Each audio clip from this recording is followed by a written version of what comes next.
ಸಂಭ್ರಮಿಸುವ ಕ್ಷಣ. ಕರ್ನಾಟಕ ಮಾಧ್ಯಮ ಅಕಾಡೆಮಿಯ 2025ನೇ ಸಾಲಿನ ಪ್ರಶಸ್ತಿ ಪ್ರದಾನ ಸಮಾರಂಭದ ಸಂದರ್ಭದಲ್ಲಿ ಸಾಧಕ ಪತ್ರಕರ್ತರಿಗೆ ಪ್ರಶಸ್ತಿ ಪ್ರದಾನ ಮಾಡಲಿರುವ ಸನ್ಮಾನ್ಯ ಮುಖ್ಯಮಂತ್ರಿಗಳಾದ ಶ್ರೀ ಸಿದ್ದರಾಮಯ್ಯ ಅವರಿಗೆ ಗೌರವಪೂರ್ವಕವಾಗಿ ಸ್ವಾಗತ ಬಯಸುತ್ತೇನೆ. ಅವರಿಗೆ ಅಕಾಡೆಮಿ ಅಧ್ಯಕ್ಷರಾದ ಶ್ರೀಮತಿ ಆಯೇಷಾ ಖಾನಂ, ಶ್ರೀಮತಿ ರಶ್ಮಿ ಎಸ್ ಹಾಗೂ ಪ್ರೊಫೆಸರ್ ಎನ್ ಮಮತಾ ಅವರು ಗೌರವಿಸಬೇಕಾಗಿ ವಿನಂತಿಸುತ್ತೇನೆ.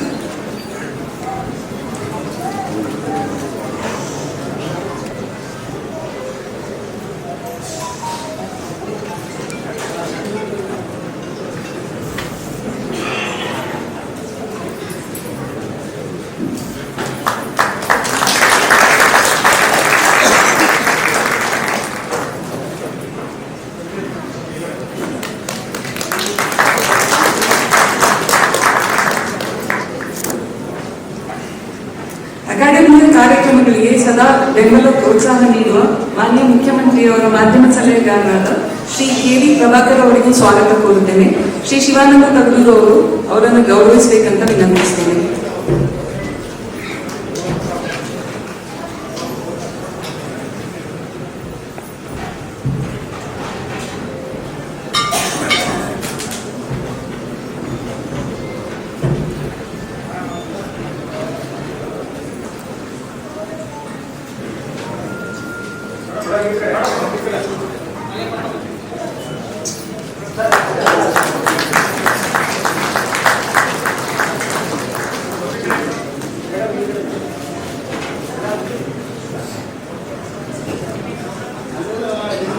ಕಾರ್ಯಕ್ರಮದ ಅಧ್ಯಕ್ಷತೆ ವಹಿಸಿರುವ ಶಿವಾಜಿನಗರದ ಜನಪ್ರಿಯ ಶಾಸಕರಾದ ಶ್ರೀ ರಿಜ್ವಾನ್ ಅರ್ಷದ್ ಅವರು ನಮ್ಮೊಂದಿಗಿದ್ದಾರೆ. ಅವರನ್ನು ನಾನು ಹೃತ್ಪೂರ್ವಕವಾಗಿ ಸ್ವಾಗತಿಸ್ತೇನೆ ಹಾಗೂ ಪ್ರಶಸ್ತಿ ಪುರಸ್ಕೃತರ ಮಾಹಿತಿಯೊಳಗೊಂಡ ಪುಸ್ತಕವನ್ನು ಬಿಡುಗಡೆ ಮಾಡಬೇಕು ಅಂತ ವಿನಂತಿಸ್ತೇನೆ.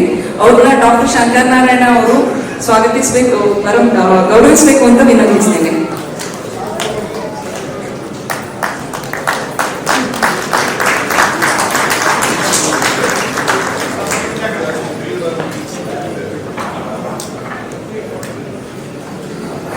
ಕಾರ್ಯಕ್ರಮದಲ್ಲಿ ಆಶಯ ಭಾಷಣ ಮಾಡಲಿರುವ ಅಕಾಡೆಮಿಯ ಅಧ್ಯಕ್ಷೆ ಶ್ರೀಮತಿ ಆಯೇಷಾ ಖಾನಂ ಅವರನ್ನು ಪ್ರೀತಿಯಿಂದ ಸ್ವಾಗತಿಸ್ತೇನೆ. ಅಕಾಡೆಮಿ ಸದಸ್ಯರಾದ ಶ್ರೀ ಮಂಜುನಾಥ್ ಅವರು ಅವರನ್ನು ಗೌರವಿಸಬೇಕು ಅಂತ ವಿನಂತಿಸ್ತೇನೆ.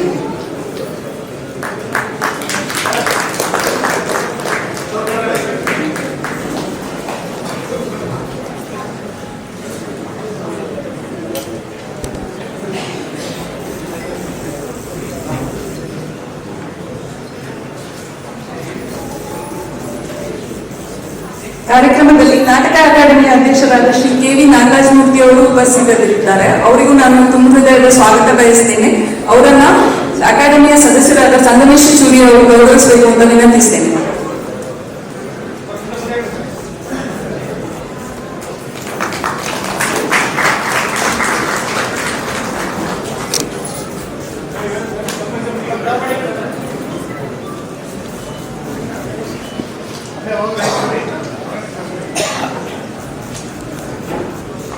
ವಿಧಾನ ಪರಿಷತ್ ಸದಸ್ಯರು ಹಾಗೂ ಹಿರಿಯ ಪತ್ರಕರ್ತರಾದ ಶ್ರೀ ಶಿವಕುಮಾರ್ ಅವರು ಬಂದಿದ್ದಾರೆ. ಅವರು ವೇದಿಕೆಗೆ ಆಗಮಿಸಬೇಕು ಅಂತ ವಿನಂತಿಸ್ತೇನೆ.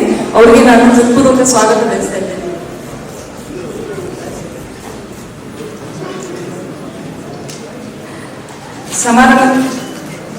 ಸಮಾರಂಭದಲ್ಲಿ ನಾಡೋಜ ಡಾಕ್ಟರ್ ಹಂಪನ ಅವರಿದ್ದಾರೆ. ಅವರನ್ನು ನಾನು ಆತ್ಮೀಯವಾಗಿ ಸ್ವಾಗತಿಸ್ತೇನೆ.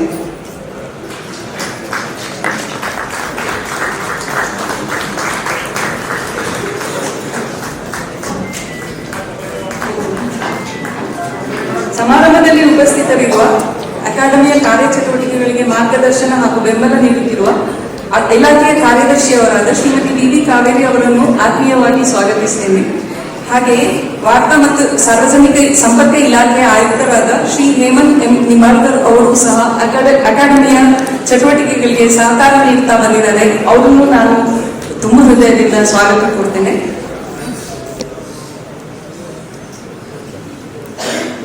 ಕಿರಣ್ ಹಾಗೂ ಅಬ್ಬಾಸ್ ಅವರು ಅವರಿಬ್ಬರನ್ನು ಗೌರವಿಸಬೇಕಂತ ವಿನಂತಿಸಿದ್ದಾರೆ. ಇಂದಿನ ಸಮಾರಂಭದ ಕೇಂದ್ರವಾಗಿರುವ ಪ್ರಶಸ್ತಿಗೆ ಭಾಜನರಾದ ಎಲ್ಲ ಪತ್ರಕರ್ತರು ಹಾಗೂ ಅವರ ಕುಟುಂಬದವರಿಗೆ ಆತ್ಮೀಯ ಸ್ವಾಗತ ಬಯಸುತ್ತೇನೆ. ಅಂತೆಯೇ ಅಕಾಡೆಮಿಯ ಅಕಾಡೆಮಿಯಲ್ಲಿ ವಿವಿಧ ವಿಷಯಗಳಲ್ಲಿ ಸಾಧನೆ ಮಾಡಿದ ಪತ್ರಕರ್ತರಿಗೆ ಪ್ರಶಸ್ತಿ ನೀಡಲು ದತ್ತಿ ನಿಧಿ ಸ್ಥಾಪಿಸಿ ಪ್ರೋತ್ಸಾಹಿಸುತ್ತಿರುವ ದತ್ತಿ ನಿಧಿ ಸ್ಥಾಪಕರೆಲ್ಲರಿಗೂ ನಾನು ತುಂಬ ಹೃದಯದ ಸ್ವಾಗತ ಬಯಸ್ತೇನೆ. ಅಂತೆಯೇ ಕಾರ್ಯಕ್ರಮದಲ್ಲಿ ಭಾಗವಹಿಸಿರುವ ಅಕಾಡೆಮಿಯ ಎಲ್ಲ ಸದಸ್ಯರು, ಅಕಾಡೆಮಿಯ ಮಾಜಿ ಅಧ್ಯಕ್ಷರು ಹಾಗೂ ಸದಸ್ಯರಿಗೂ ತುಂಬು ಹೃದಯದ ಸ್ವಾಗತ. ಈ ಸಮಾರಂಭಕ್ಕೆ ಸಾಕ್ಷಿಯಾಗಲು ಆಗಮಿಸಿದ ಎಲ್ಲ ಹಿರಿಯ ಪತ್ರಕರ್ತರು, ಅಕಾಡೆಮಿಷಿಯನ್ಗಳು, ಹಿರಿಯ ಅಧಿಕಾರಿಗಳು, ನನ್ನ ಸಹೋದ್ಯೋಗಿಗಳು ಸೇರಿದಂತೆ ಇಲ್ಲಿ ಆಗಮಿಸಿದ ಎಲ್ಲ ಸಹೃದಯಿಗಳಿಗೂ ಆತ್ಮೀಯ ಸ್ವಾಗತ ಕೋರ್ತಾ ನನ್ನ ಮಾತುಗಳನ್ನು ಮುಗಿಸ್ತೇನೆ. ನಮಸ್ಕಾರ. ಪೂರ್ಣಗೊಳಿಸಿದ್ದಾರೆ. ಬಾಲ್ಯ ವಿವಾಹ, ಪೋಕ್ಸೋ ಮರ್ಯಾದೆಗೇಡು ಹತ್ಯೆ ಮಾಧ್ಯಮ ದೃಷ್ಟಿಕೋನ, ಶ್ರೀಮತಿ ಅನಿತಾ, ವಿಜಯ ಕರ್ನಾಟಕ ಶಿವಮೊಗ್ಗ ವರದಿಯನ್ನು ಸಿದ್ಧಪಡಿಸಿರುವಂತವರು. ಕೃಷಿ ಸಂವಹನ ಒಂದು ಅಧ್ಯಯನ, ಶ್ರೀ ಹರೀಶ್ ಆಚಾರ್ಯ, ಪ್ರಜಾ ಪ್ರಗತಿ ತುಮಕೂರು. ಕಲ್ಯಾಣ ಕರ್ನಾಟಕ ಪ್ರವಾಸೋದ್ಯಮ ಮತ್ತು ಮಾಧ್ಯಮ, ಶ್ರೀ ಭೀಮಾಶಂಕರ, ಸಂಯುಕ್ತ ಕರ್ನಾಟಕ ಕಲಬುರಗಿ. ಬುಡಕಟ್ಟು ಕಾಯ್ದೆಗಳು ಹಾಗೂ ಕಲ್ಯಾಣ ಕಾರ್ಯಕ್ರಮಗಳ ಅನುಷ್ಠಾನ, ಮಾಧ್ಯಮ ನೋಟ, Ravi Nayak, Vijayawadi Gadag. Role of media and increasing awareness on cyber crime and digital safety, ಮಾಧ್ಯಮ ಶಿಕ್ಷಣ ಮತ್ತು ವೃತ್ತಿ ನಡುವಿನ ಅಂತರ. ಹೀಗೆ ಫೆಲೋಶಿಪ್ ವರದಿಗಳು ಬಿಡುಗಡೆಯಾಗಿವೆ. ವೇದಿಕೆಯಲ್ಲಿ ನಮ್ಮೊಂದಿಗಿದ್ದಾರೆ ಶ್ರೀ ರಿಜ್ವಾನ್ ಅರ್ಷದ್ ಅವರು, ಮಾನ್ಯ ಶಾಸಕರು, ಶಿವಾನಿಜಯ ನಗರ ವಿಧಾನಸಭಾ ಕ್ಷೇತ್ರ. ಅವರ ನುಡಿಗಳನ್ನ ಆಲಿಸುವಂತಹ ಹೊತ್ತು ಇದಾಗಿದೆ. ಬರಮಾಡಿಕೊಳ್ಳೋಣ ಬಂಧುಗಳೇ, ಚಪ್ಪಾಳೆಗಳ ಮುಖೇನ ಶ್ರೀ ರಿಜ್ವಾನ್ ಅರ್ಷದ್. ಅಪರೂಪದ ರಾಜಕಾರಣಿ, ರಾಜ್ಯದ ಸಾಮಾನ್ಯ ಜನರ ನಾಯಕರು, ನಮ್ಮ ಮುಖ್ಯಮಂತ್ರಿಗಳಾದಂತಹ ಸನ್ಮಾನ್ಯ ಶ್ರೀ ಸಿದ್ದರಾಮಯ್ಯನವರೇ, ಮಾಧ್ಯಮದ ಅಕಾಡೆಮಿಯ ಅಧ್ಯಕ್ಷರು, ಸ್ನೇಹಿತರಾದಂಥ ಆಯಿಷಾ ಖಾನಂರವರೇ, ಪ್ರಭಾಕರ್ ರವರೇ, ಬಿ ಕಾವೇರಿರವರೇ, ಹೇಮಂತ್ ನಿಂಬಾಳ್ಕರ್ ಅವರೇ, ನಾಗರಾಜ ಮೂರ್ತಿರವರೇ, ಡಾಕ್ಟರ್ ಹಂಪನ್ನರವರೇ, ಆತ್ಮೀಯ ಸ್ನೇಹಿತರೆ, ಮತ್ತು ಇವತ್ತು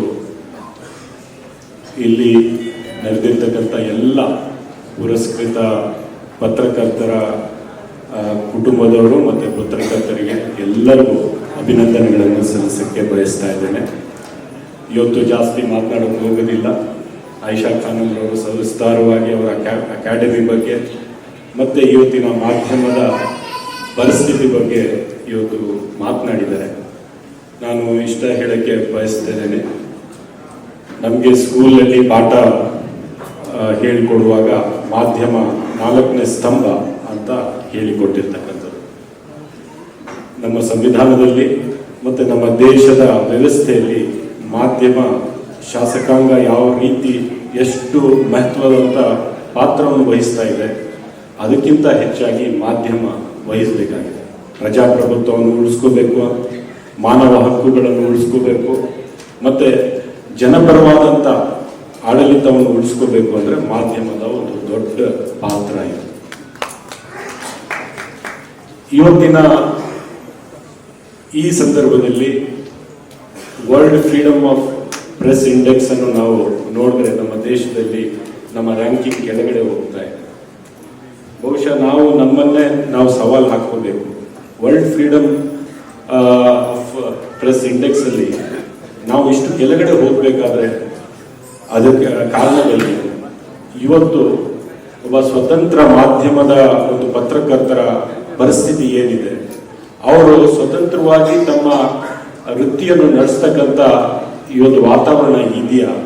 ಯಾಕಂದ್ರೆ ಮಾಧ್ಯಮದ ಕಾರ್ಪೊರೇಟೀಕರಣ ಆದ ನಂತರ ಕಾರ್ಪೊರೇಟ್ ಕಂಪನಿಗಳ ಇಂಟ್ರೆಸ್ಟ್ ಅನ್ನು ಅವ್ರು ಕಾಪಾಡ್ಕೋತಾರೆ ಹೊರತು ಜನರ ಇಂಟ್ರೆಸ್ಟ್ ಅನ್ನು ಕಾಪಾಡ್ತಕ್ಕಂಥ ಅವರ ಪ್ರಿಯಾರಿಟಿ ಇರೋದಿಲ್ಲ. ಅಂತ ಸಂದರ್ಭದಲ್ಲಿ ಒಬ್ಬ ಸ್ವತಂತ್ರ ವಿಚಾರಣೆ ಇಟ್ಕೊಂಡಿರ್ತಕ್ಕಂಥ ಒಬ್ಬ ಪತ್ರಕರ್ತ ಯಾವ ರೀತಿ ಯಾವ ಪರಿಸ್ಥಿತಿಯಿಂದ ಅವನು ಪಾರಾಗ್ತಾ ಇರ್ತಕ್ಕಂಥದ್ದು ನಾವು ನೋಡಿದ್ದೇವೆ. ಮತ್ತೆ ಧೈರ್ಯದಿಂದ ಕೆಲಸ ಮಾಡಿದವ್ರ ಮೇಲೆ ಎಂತ ಕೇಸ್ ಆಗಿದೆ ಅಂತ ಕೂಡ ನಾವು ನೋಡಿರ್ತಕ್ಕಂಥದ್ದು ನಾವು ನಮ್ಮ ಮುಂದೆ ಇದೆ. ಆಂಟಿ ಟೆರರ್ ಕಾಯ್ದೆಗಳನ್ನು ಕೂಡ ಹಾಕಿ 1 ವರ್ಷ 2 ವರ್ಷ 3 ವರ್ಷ ಜೈಲು ಕಳಿಸಿರ್ತಕ್ಕಂಥದ್ದು ಕೂಡ ನಾವು ನೋಡಿರ್ತಕ್ಕಂಥದ್ದು. ಸೊ ಇಂಥ ಸಂದರ್ಭದಲ್ಲಿ ಒಂದು ಕಡೆ ಕಾರ್ಪೊರೇಟೀಕರಣ ಆಗಿರ್ತಕ್ಕಂಥದ್ದು, ಇನ್ನೊಂದು ಕಡೆ ಟೆಕ್ನಾಲಜಿಯ ಮೂಲಕ ಸ್ವತಂತ್ರ ಡಿಜಿಟಲ್ ನ್ಯೂಸ್ ಚಾನೆಲ್ಸ್ ಮುಂದೆ ಆಗಿರ್ತಕ್ಕಂಥದ್ದು. ಈ ಚಾಲೆಂಜ್ ನಡುವೆ ತಾವು ತಮ್ಮ ಕೆಲಸ ಮಾಡಬೇಕು. ಮತ್ತೆ ಹಿಂದೆ ಏನಿತ್ತು, ಜನರಿಗೆ ನೇರವಾಗಿ ಇನ್ಫಾರ್ಮೇಶನ್ ಸಿಗಬೇಕು, ಮಾಹಿತಿ ಸಿಗಬೇಕು ಅಂದರೆ ಮಾಧ್ಯಮದ ಒಂದು ಮುಖಾಂತರ ಸಿಗ್ತಿತ್ತು. ಇವತ್ತೇನಾಗಿದೆ, ಮಾಧ್ಯಮದವರು ಏನು ಪಬ್ಲಿಷ್ ಮಾಡ್ತಾರೆ ಅದನ್ನು ಫ್ಯಾಕ್ಟ್ ಚೆಕ್ ಮಾಡೋಕ್ಕೆ ಇನ್ನೂ ಬೇರೆ ಸಂಘಟನೆಗಳು ಆಗಿರ್ತಕ್ಕಂಥ ಪರಿಸ್ಥಿತಿ ಇದೆ. ಅಂದರೆ ಮಾಧ್ಯಮದವರು ಕೂಡ ರಾಜಕೀಯ ಪ್ರೇರಿತವಾಗಿ, ಯಾಕಂದ್ರೆ ಪತ್ರಕರ್ತರು ಅಂದ್ರೆ ನಿಮ್ಗೆ ಧರ್ಮಾತೀತವಾಗಿ, ಜಾತ್ಯತೀತವಾಗಿ ಉಳ್ಕೋಬೇಕಂತ ನಿಮ್ಮ ಕರ್ತವ್ಯ. ನೀವು ಧರ್ಮಾತೀತವಾಗಿಲ್ಲ, ಜಾತ್ಯತೀತವಾಗಿಲ್ಲ ಅಂದ್ರೆ ನೀವು ಪತ್ರಕರ್ತರೇ ಇಲ್ಲ. ಸೊ ಇವತ್ತು ಯಾವ್ದಾದ್ರು ನ್ಯೂಸ್ ಪೇಪರ್ ನಾವು ತಗೊಂಡ್ರೆ ಕೈಯಲ್ಲಿ ನಮ್ಗೆ ಗೊತ್ತು ಇದು ಯಾವ ಪಕ್ಷದ ಪರವಾದಂತ ಪೇಪರು, ಇವ್ರ ವಿಚಾರಧಾರೆ ಏನು. ಒಂದು ನ್ಯೂಸ್ ಚಾನೆಲ್ ಹಾಕಿದ್ರೆ ಇದು ಯಾವ ಪಕ್ಷದ ಪ್ರೊಪಗಂಡ ಮಾಡ್ತಾ ಇದ್ದಾರೆ, ಅದು ಯಾತಕ್ಕೋಸ್ಕರ ನಡೆಸ್ತಾ ಇದ್ದಾರೆ ಇಂಥ ಪ್ರೊಪಗಂಡ ಅಂತ ನಮ್ಗೆ ಗೊತ್ತಾಗುತ್ತೆ. ಆದ್ರೆ ಮುಕ್ತ ಜನರಿಗೆ ಗೊತ್ತಾಗುವುದಿಲ್ಲ.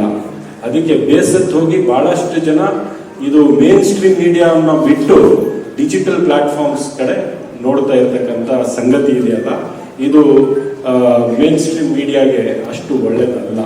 ಅದಕ್ಕೋಸ್ಕರ ನೀವು ಸಮಾಜದಲ್ಲಿ ನಮ್ಮ ಪ್ರಜಾಪ್ರಭುತ್ವದ ಒಂದು ದೊಡ್ಡ ಅಡಿಪಾಯ ಇದೆ ಮೇನ್ ಸ್ಟ್ರೀಮ್ ಮೀಡಿಯಾ.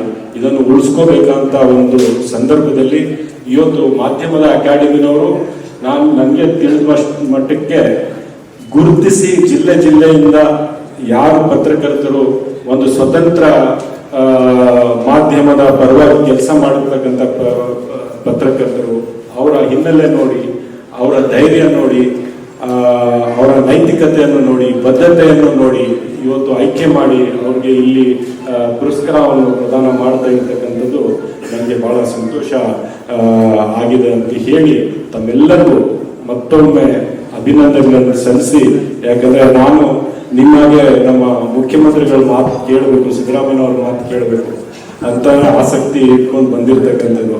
ನಿಮ್ಮ ಮತ್ತೆ ಅವರ ಮಧ್ಯೆ ಒಂದು ಗೋಡೆ ಆಗಕ್ಕೆ ಇಷ್ಟ ಇಲ್ಲದೆ ನನ್ನ ಮಾತನ್ನು ಮುಗಿಸ್ತೇನೆ. ಜೈ ಹಿಂದ್, ಜೈ ಕನ್ನಡ. ಶ್ರೀ ರಿಜ್ವಾನ್ ಅರ್ಷದ್ ಅವರ ಅಭಿಮತಕ್ಕೆ ವಂದನೆಗಳು. ಬಂಧುಗಳೇ,